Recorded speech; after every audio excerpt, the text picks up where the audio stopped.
Hello and welcome to Upfront. I'm Song Se-ryun. All eyes of the international community have been on the recent refugee crisis. UN and 7 European countries that are directly involved in this crisis are planning to hold high-level talks on September 30th, and the world is eagerly awaiting the result of the meeting. On today's Upfront, we assess the current refugee crisis in Europe and the role of the international community to tackle this issue.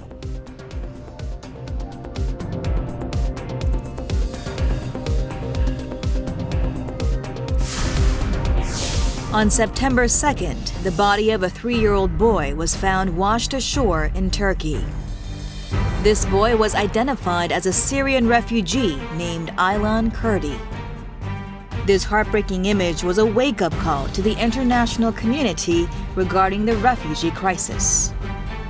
The number of refugees have been on the rise, with a majority coming from Syria, Iraq, and Afghanistan, as well as 9 countries in Africa torn by civil war. Escalating threats from armed groups like IS have led to large numbers of people leaving their countries, even if it means risking their lives.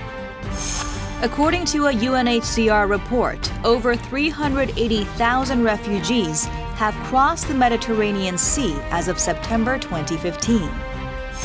And the number is expected to reach 850,000 through next year.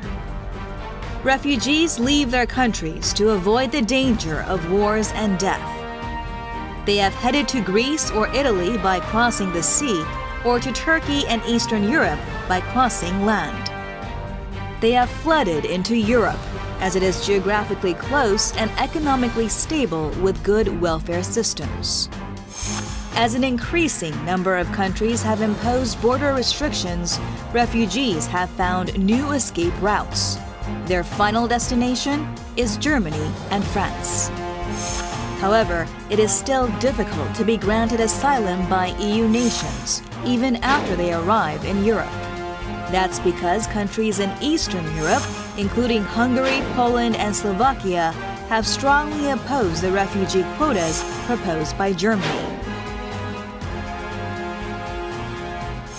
Other countries that once shifted the responsibility to Europe have recently expressed willingness to get involved. Unlike some European countries rejecting refugee quotas, countries like Canada, New Zealand, Chile, and Brazil are announcing plans to accept more refugees. Tackling the current refugee crisis should be a shared responsibility of the international community. Upfront discusses global efforts to respond to the refugee crisis, as well as possible solutions. For today's discussion, we have 4 distinguished experts here in the studio.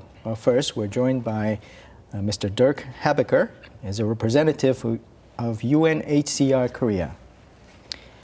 Bodane Walraven, former president of Association for Korean Studies in Europe, who is now a distinguished professor of East Asian Studies at Seongkyungwan University. Song Sang-hyun, former president of the International Criminal Court, who is now leading the Korean Committee for UNICEF. And Yonbi Thorna, a panel member who has been granted a refugee status in Korea, a professor at Gwangju University. Thank you for coming to the program. Thank you. Thank you. Good afternoon.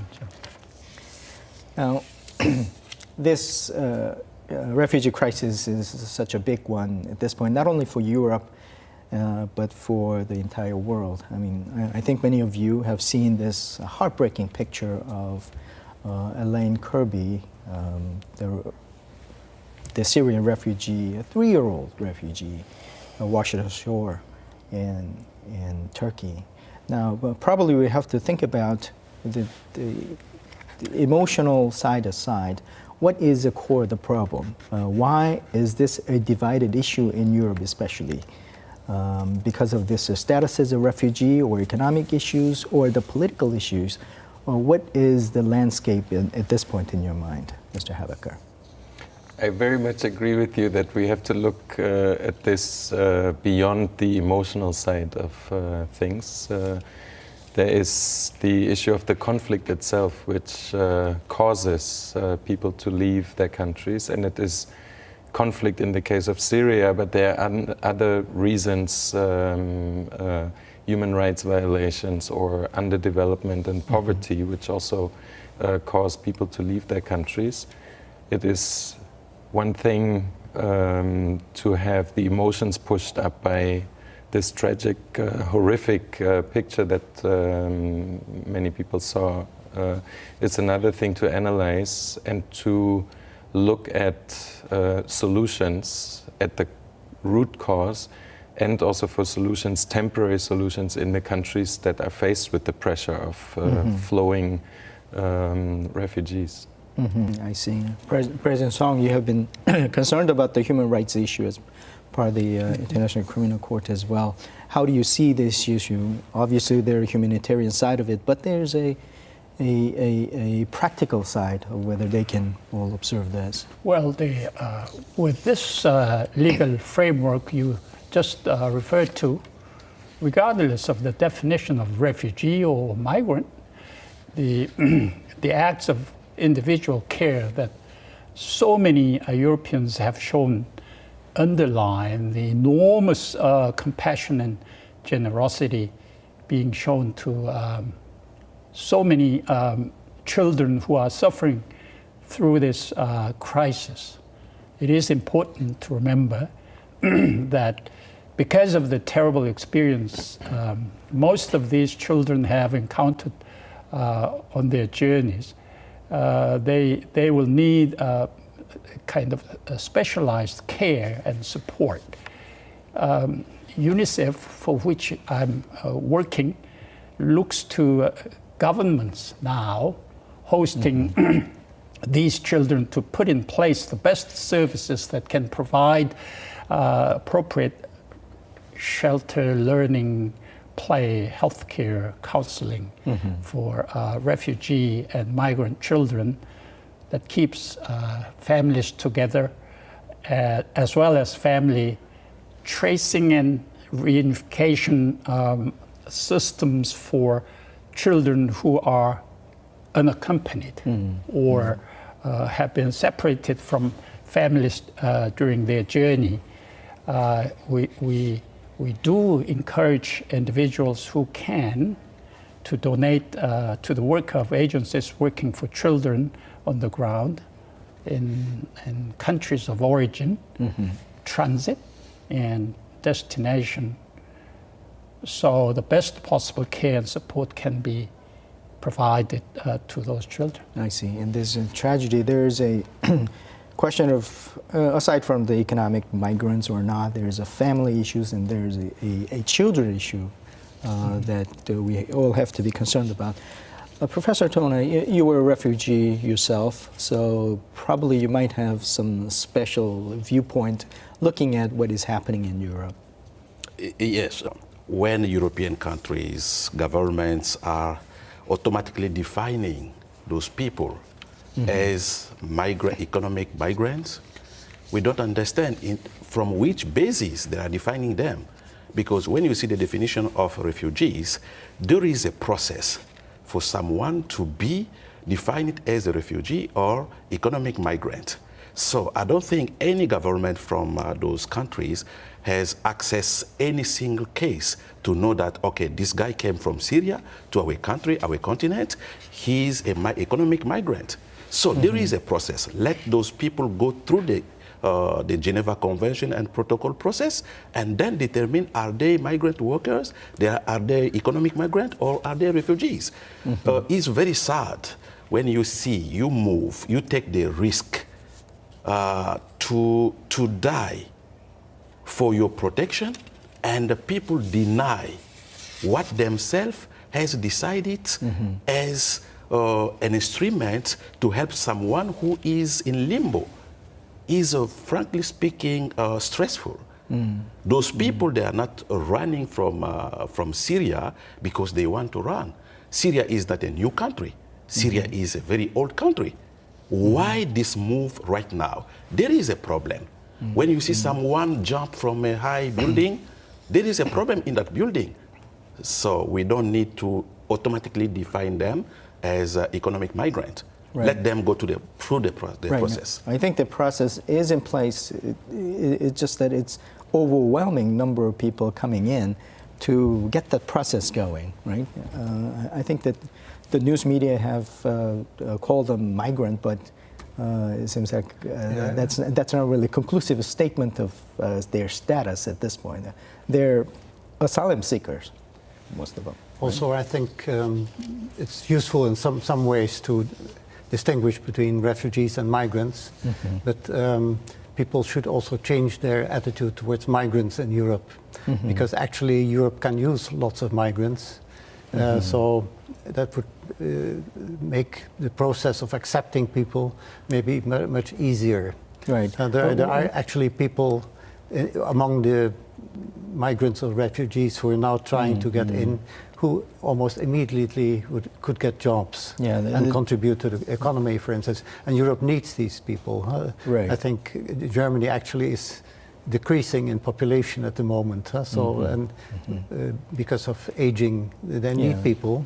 So if you don't, to refugees, you could grant more fuller rights, for instance, in taking care of them. And to people who are classified as migrants, you could say, well, you can come. If you get a job, you can stay. If you don't get a job, you cannot fully count on all the social security ordinary citizens receive, and then they might go back to where they came from, maybe in, let's say, Turkey or in some other place. Right. We might want to come back to that point. It seems like there is a kind of bigger picture of whether we need a freedom of movement, whether they're refugees or not, given the situation in Europe, aging population and worker shortage, especially in Eastern Europe. But let me play a kind of a devil's advocate. These people come from mostly Syria. Of course, when we talk about the migrants, we're not just talking about Syrians. They are from people from Eritrea, and there are people from the Balkan countries. But focusing on the Syrian, at this point, they're crossing over all the way to Europe, but they might have just settled in those countries around them. There's Turkey, there's Lebanon, there's Jordan. Why do they come all the way over here? Does that kind of give certain support to especially Hungary's assertion that they're economic migrants rather than the political asylum seekers? Well, as I mentioned before, there was the initial movement of people out of Syria when the conflict just started, and over 3-4 years, people would not immediately think of going so far as to reach all the way to Germany or the United Kingdom, but would settle for reaching safety and minimum protection in the neighboring countries, especially in Lebanon, which is very close to Syria, and where actually many Syrians have family ties or had business relations and would just seek shelter easily with people in Lebanon. In Jordan, Jordan had a very generous policy of admitting refugees, and also Turkey to a certain extent, which has now actually received the largest number of Syrian refugees, almost 2 million by now. The systems of absorption, the support systems, because providing protection is not just a political statement, you can stay, but it is also providing them with access to basic rights, is exhausted in those countries. You can imagine that Lebanon itself came out of civil war only like 25, 30 years ago, is still in the process of rebuilding, has had political tensions, and again on the brink of civil unrest or civil war a few years ago. That country is just not prepared to shelter so many refugees. 1 in 5 Lebanese is a Syrian refugee. That's not sustainable. Therefore, those who can continue to support themselves in Lebanon, they will stay. Those who continue to be comfortable in Jordan, they will stay there. There's no reason for them to go to Europe. But many have exhausted their own protection mechanisms, their reserves, and they now put all their cards on finding a better protection in Europe. Maybe this is a good time to bring in outside perspective as well. We've discussed the current refugees crisis, which has created a stir around the global community.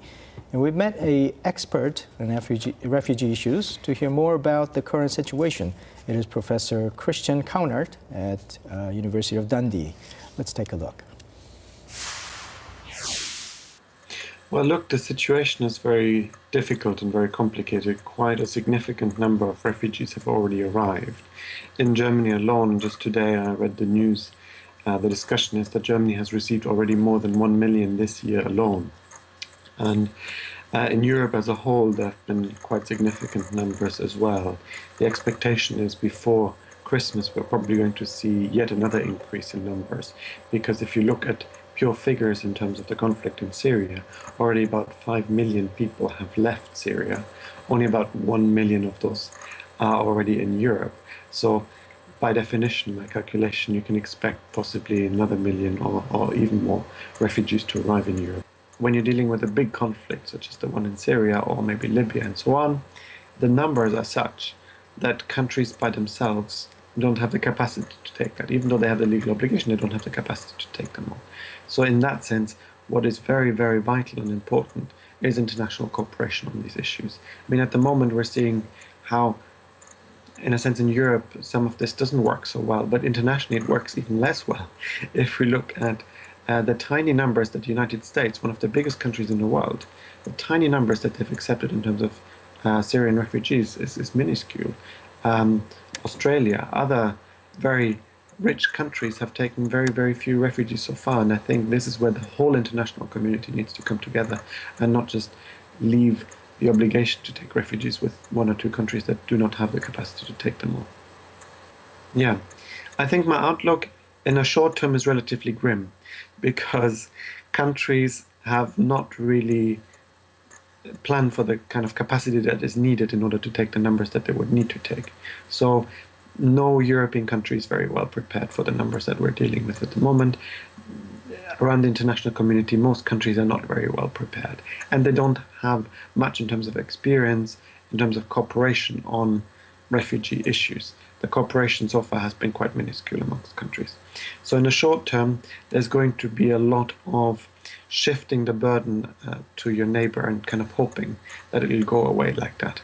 But in the long run, this is not a solution. In the long run, we're dealing with a lot of people that are fleeing a serious conflict, a conflict that might still get worse, and that could be followed by other conflicts around the Middle East.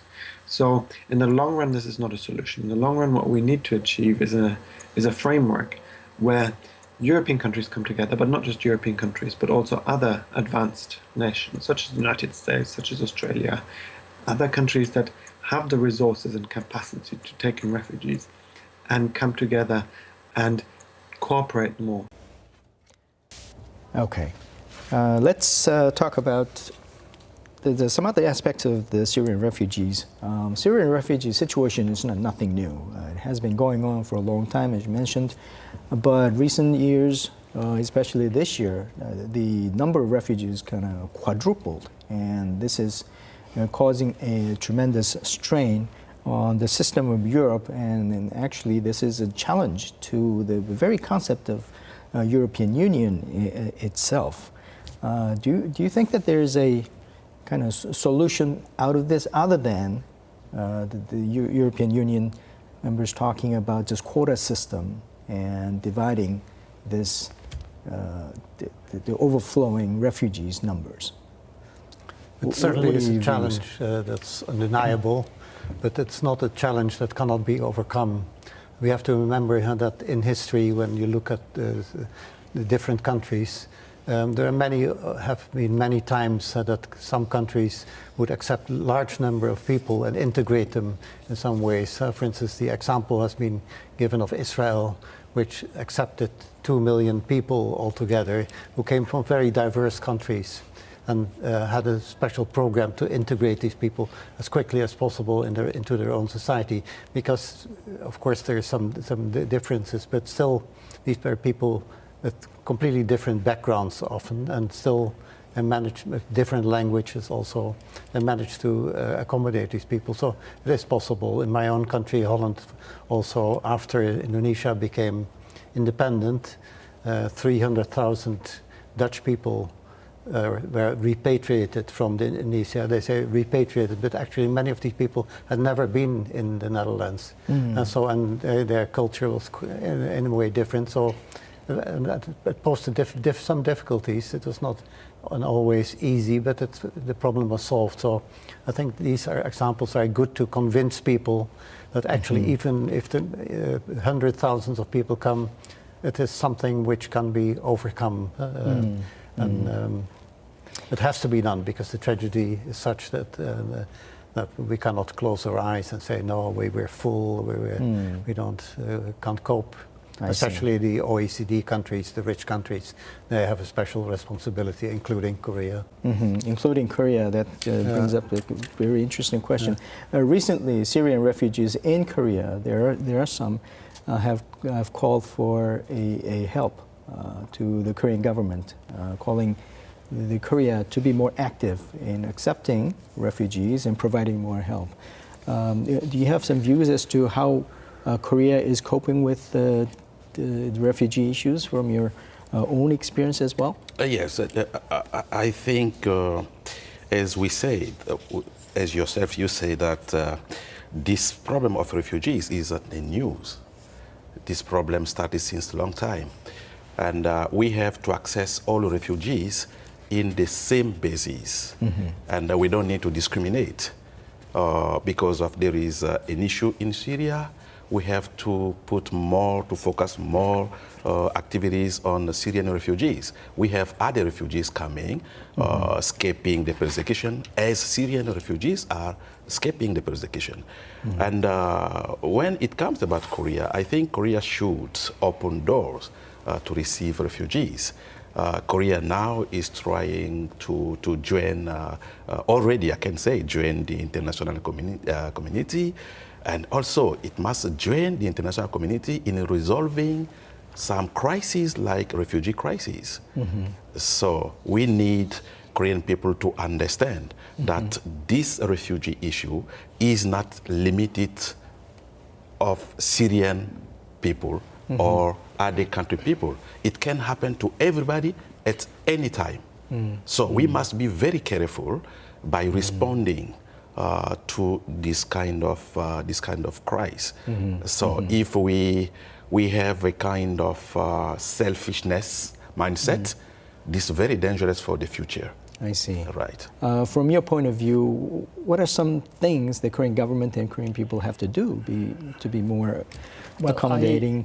I couldn't agree with all of you more that this government, as a member of the OECD, as a responsible member of the international community, we have to open our doors more to this, the people in plight. I'll just give you one statistical information on the one hand and the legal framework on the other. Talking of the statistical information for the last 10 years, this country, which is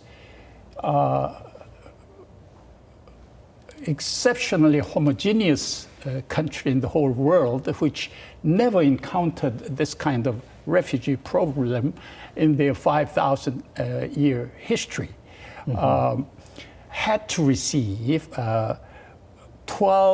over 12,000 refugees altogether for the last 10 years. Among them, about 760 Syrian nationalities. And you see, when this government just processed these applications, more than 12,000 applications, only 522 cases were accepted. That means only slightly over 4%. Then followed by humanitarian status holders, that's 876 people. And the others are either rejected or withdrawn. This is the statistical information. You see the 1951 convention, it's an international legal framework. In accordance with this, the Korean government screens and the refugee and asylum seekers in accordance with the indeed 1951 Refugee Convention and the Korean Refugee Act. This particular piece of legislation was enacted in 2012, only 3 years ago, and this went into effect in July 2013. So a little over 2 years ago. So South Korea became the first standalone refugee law. You see, we have the first country in East Asia that legislated this piece of important law. But there is a criticism toward the Korean government as the refugee acceptance rate is simply below 5%. Although the law is in place, some criticize that the country's refugee recognition standards are too strict.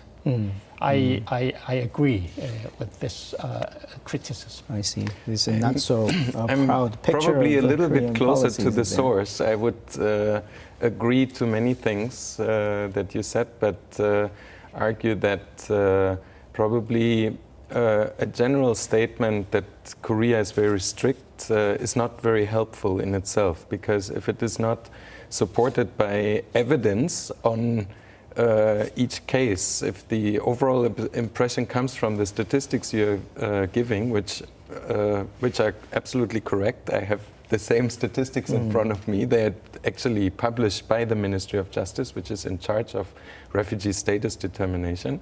But if you look at the particular dynamics of the refugee caseload in Korea, there could be surprisingly different interpretations of the same statistics. As an example, when we talked about Syria, we concluded that most refugees from Syria will seek shelter and protection in the countries immediately surrounding the country, Jordan, Lebanon, Turkey, etc. There is no refugee-producing countries around Korea, in the vicinity of Korea. So the first question, looking at the statistics, is why are so many Nigerians seeking asylum in Korea? Over the years, leading number. It is understandable many Chinese, for obvious reasons. We have the Falun Gong followers that feel persecuted in China. We have other reasons to leave China with the intention to seek asylum in neighboring countries such as Korea. So for China, it's understandable. For Nigeria, not so obvious why so many Nigerians come here. So you have other nationalities, leading nationalities, Bangladeshis, Sri Lankans, Myanmar, etc., which also lead the top 10 of asylum seekers in Korea. Right. It transpires that many people actually came initially for different reasons. They came for studies, they came to work here under organized labor programs.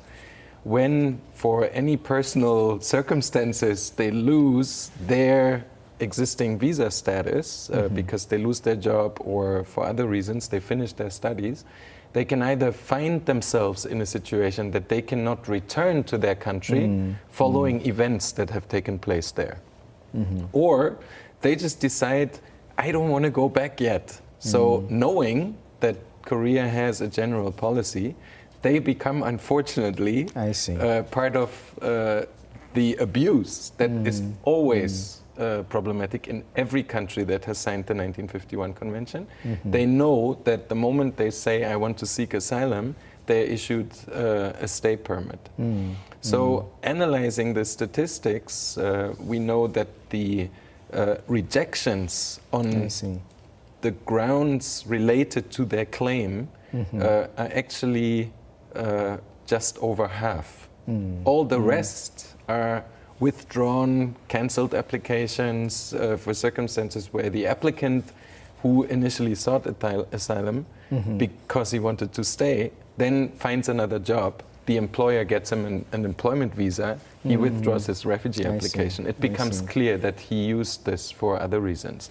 So analyzing it, I think Korea, and we have to really give credit to Korea for, first of all, joining the 1951 Convention in 1992, and then gradually developing what Professor Song very rightly qualified as the first and only, so far, standalone refugee legislation in East Asia. A very exemplary piece that goes further than some points of the convention, but obviously also has a few gaps between itself and international standards enshrined in the 1951 convention. I see. That's a good comment. There's some challenges, but at the same time, Korea is making some efforts to make an effort. We're continuing to discuss the current refugee crisis so far. Let's take a look at the video footage before we discuss the measures needed by the international community. Let's take a look.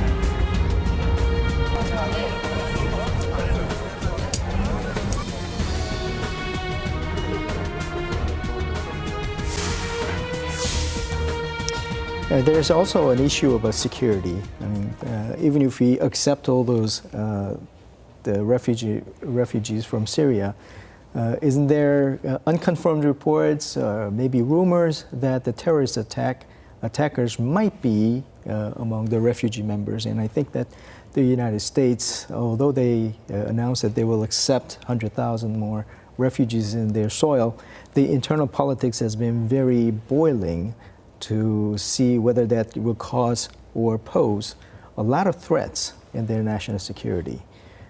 Is this a worthwhile worries to have, or do you think that from the general refugees' point of view, that is usually a kind of false alarm?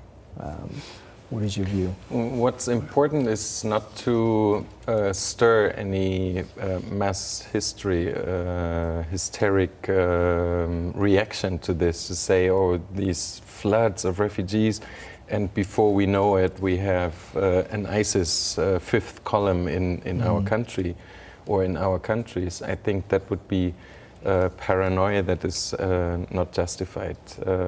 To put it very simply, if ISIS really at this point really struggling with issues on the territory that they control more than trying to stage terrorist attacks around the world, if they really wanted to do that, they will find any which way to infiltrate or to get to the places where they want. They don't need this huge refugee influx, and I don't think that it is orchestrated. It is very clear by listening to the interviews, the evidence that refugees are bringing about the reasons why they are now trying to make their way to Europe, that these are objective reasons that have nothing to do with ISIS intentions or perceived ISIS intentions. I see. Professor Thorne's case, you said it took 6 years, probably. That's way longer than what is needed. But knowing the process of determining whether this political asylum seeker is a legitimate refugee or have some ulterior motives, do you think we have a process in place to filter out those genuine asylum seekers and those who are not?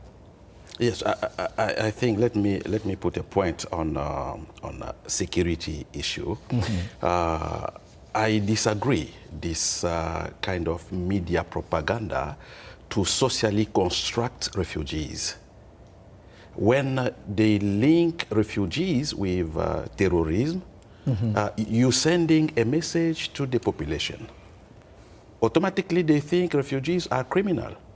Let me give you an example. In Korea here, there is a refugee center, which is in Incheon. But before building this facility in Incheon, they had to build in Paju. The Paju people reject it. We don't want terrorists close to our houses. And then I was there when they inaugurated this facility. Many people shouting that refugees are terrorists, we don't want them. Interesting thing, the leader of Incheon community came to me and told me, Mr. Yombi, I'm very sorry, what we are doing, we are not doing against you. We know you. We are doing against other refugees that are criminal, but you are not criminal. So we have to be careful on constructing refugees. This is the country's responsibility, how to manage migrants. Not only the viewpoint where the process should be constructed right, but there has to be some awareness from the community people dealing with the neighbors. Essentially, when we accept them, they will be living amongst us and we'll be neighbors. And even without refugees or migrants, there are always possibilities that some sort of human trafficking or drug trafficking will occur. Or there is always a possibility that IS agent or even worse, terrorist might just smuggle himself into a certain country. But what we should realize is that we should not associate these people in plight with any criminal elements or terrorism elements. By and large, they are really innocent people who are struggling to regain their human dignity and living. But you just raised this security issue along with the U.S. government attitude. In my view, this is not an issue of the U.S. alone. It is rather a global issue that we have to think about and try to figure out what kind of system or filtering mechanism to be placed for these purposes. Right. On that point, I think the international organizations, especially UN's role, is very important. Now, we have a Ambassador Oh Jun, Ambassador Korea to UN, to hear more about what the United Nations is doing. Let's take a look. Well, the UN's efforts to protect refugees go back quite far. In fact, in 1951, the High Commissioner for Refugees was established, and the office is based in Geneva, and they provide humanitarian assistance for emergency relief for refugees, as well as they support the resettlement of refugees while seeking a kind of permanent solution to refugee issues. The UN Secretary General, Mr. Ban Ki-moon, is also making a lot of efforts these days, not least because the Mediterranean refugee issue has become very important and urgent topical issue in the world. But this meeting on September 30 will be important in the sense that it will provide a new momentum to the international efforts to deal with especially the Mediterranean refugee crisis. The Secretary General Ban Ki-moon invited mostly European countries that are directly involved in the Mediterranean refugee crisis, as well as other countries. In fact, I am also invited as president of ECOSOC, so I will be there too. So this will be a UN-wide, UN system-wide meeting to cope with the crisis and try to find a solution to the refugee crisis that is very topical right now. Well, seeking a fundamental solution to the refugee issues is not easy, as we have witnessed in the case of the Syrian crisis and Syrian refugees. A lot of refugee issues have to do with conflict, including civil war, as well as underdevelopment. You have underdevelopment economy. People are not happy. They tend to get out of the country and become refugees. And it also has to do with the human rights issues, where there is a crackdown on people. That situation naturally leads to producing more refugees. So in dealing with these fundamental aspects of the refugee issue, we need to pay more attention to the overall activities of the United Nations to deal with peace and security, development, and human rights. Korea's response to refugee issues is more recent than other countries, for example, in Europe, probably because Korea is quite far from the sources of refugees in a way, the countries that produce refugees. In Asia, we don't have as many refugees as in Middle East or in Africa.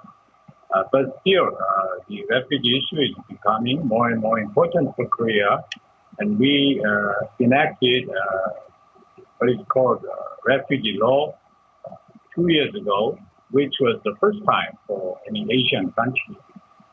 But the number of refugees we have taken so far are not too many. I think we need to make more efforts to contribute to the international community's endeavor to deal with the refugee issues by joining force. And we should also participate in the UN's efforts to discuss and find solutions to refugee issues all over the world. Thank you.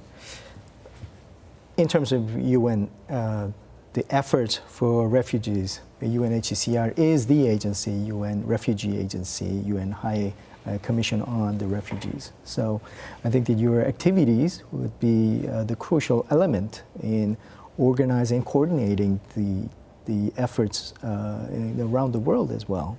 Now, from your point of view, there might be some challenges and what you might request the countries to provide in your efforts. Let me give us your views. Well, it's true that UNHCR is the custodian of the global refugee issue, if you want. UNHCR was put in place when the world was struggling with the remainder of refugee issues after World War II in Europe. And initially, the organization was founded only for 3 years, was supposed to finish that job, and it was limited to Europe. Only UNHCR quickly handled the refugee issues in Europe after World War II, but at the same time, the first non-European refugee flows started when independence wars, civil wars broke out in different parts of the world, and it became very clear that the Refugee Convention needed to be expanded in its meaning for the whole world. Today we are still here, and unfortunately we have this year, or at the end of last year, the highest ever number of displaced people, 19 million refugees worldwide. The rest, almost 40 million internally displaced people, people like refugees, only that they haven't crossed an international border to leave their countries. UNHCR is normally in charge of leading any response to refugee crises in those countries which are unable or unwilling to do so by themselves. In Germany, for example, UNHCR would have a very minimal role because the government has a solid refugee protection and asylum system in place. In Korea, we have seen the development of such a system that UNHCR in Korea would not take a very active role unless it became an influx of refugees of unmanageable proportions for the Korean government to deal with. But we have weaker systems in Europe. So today you will see even Greece, Macedonia, Serbia, Hungary, even to a certain extent Italy will have UNHCR recreate or beef up its existing operational capacity to actually be out there to distribute water, food, create makeshift shelters for people in transit, register people, help the governments there to cope with the situation, just because the numbers are so overwhelming for the government systems in place. So one of the biggest challenge is not UNHCR's response capacity, but that responding to refugee crisis costs money. And that money is just not sufficient. To give you the latest figures is that UNHCR has an approved budget. UNHCR is governed by an executive committee which gave UNHCR a budget envelope of $6 billion for 2015. It had to be increased over time. Now we're in September. New needs have arisen. We had a new situation in Burundi. We have the Mediterranean situation, which have increased the operational needs for UNHCR. Our budget needs stand at $7.3 billion for this year. Yet only 2.6 out of the 7.3 have been funded or pledged. I see. Mr. Habecker talked about the urgent kind of wake-up call that is needed. From the UNICEF's point of view, yes, you briefly mentioned about the children issues. But yes, as you know, UNICEF is specialized in the protection of children. Since the plight of these children is neither by their choice or within their control, they do have a right to protection. So UNICEF protects these children through the provision of essential services at all times, including healthcare, food, emotional support, and education, and adequate shelter, and keeps families together. And UNICEF dispatches adequate numbers of trained child care experts to support children and their families. UNICEF continues search and rescue operations, not only at sea, but also on land, as families move across the country, and make every effort to prevent the abuse and exploitation of migrant and refugee children. And UNICEF puts the best interests of children first in all decisions made regarding these children, including in asylum cases. I see. We are almost out of time. But I guess the last question I want to ask is that the UN's, as far as the UN's role goes, there has to be some coordination efforts of the member countries' participation. But through it all, do you think, in a very the short prediction of it, do you think this will resolve to a large extent the Syrian refugee issue if we put the resources of UNHCR and the European Union's their high-level talks that are happening included? So are you, simply put, are you optimistic about this situation, or do you have a lot of concerns? I'm very sad about what's happening right now, but I will be optimistic based on historic evidence. We had the invasion of Afghanistan with an outflux of 6-7 million refugees at that time. To date, 5.3 million Afghans have returned to Afghanistan. In many other countries where conflict causes these refugee flows, but when finally political solutions are found, peace is restored, sometimes even by redrawing borders or re-establishing a different system of governance in those countries. But one day, people feel comfortable to return, and so they will. In Syria, I must be optimistic that one day that will be the case too.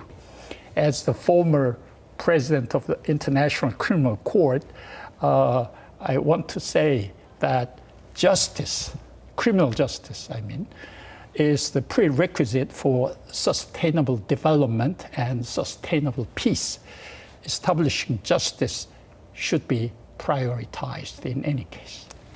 We don't need to consider refugees as a humanitarian asset. We need also to consider refugees as economic assets. When we consider them as just humanitarian assets, it leads people to misunderstanding and stereotype them. So refugees are coming to our land for food, for clothes, for money. But when you consider them, those people are also economic actors. Very strange. They have been in their country of origin, economic actors. 1 second after crossing the international border, they became some people who cannot do anything. We have engineers, we have doctors, we have all kinds of people who can join the community and build the economy. I'm the witness myself. I'm teaching in Korea. I'm contributing to the Korean economic development. So we have to consider refugees as economic assets. I see. Right. I see. Professor Warren, that's also what you're addressing before about the contribution of migrants or immigrants, those people who come into society and contribute. But I also think we should not just look at the migration problem. Of course, it's a big problem at the moment, but we should also, for instance, contribute more to UNICEF and the United Nations so that they can solve problems maybe in Turkey and Lebanon and so on. Recently I saw the father of a big family with very young children telling on BBC that he was thinking of taking a boat to Greece or something, taking the risk because they hardly received any support anymore from the United Nations. And in the many people, this has been emphasized several times in Turkey, for instance, if we can manage to improve their conditions of life, and it's possible in all kinds of ways. My own sister actually created a foundation to fund a school for Syrian children, which is extremely important because it increases their chances of having a good life. That also is support for traumatized children. So we can do many things. So we should not only look at these people crowding at the borders of Europe at the moment, but also look at the larger problem and be generous, certainly if we belong to countries of the OECD. I see. One of the major themes of this discussion was about the role of the international community. There's an optimism, but there are challenges ahead. But it seems like it's not just the domain of any one agency or just a few countries around Europe, but it's a challenge for all of us. Thank you for your contribution today and your views. Thank you very much. Refugee crisis in Europe is a crisis of conflict, politics, and also of the humanitarian will of the entire international community.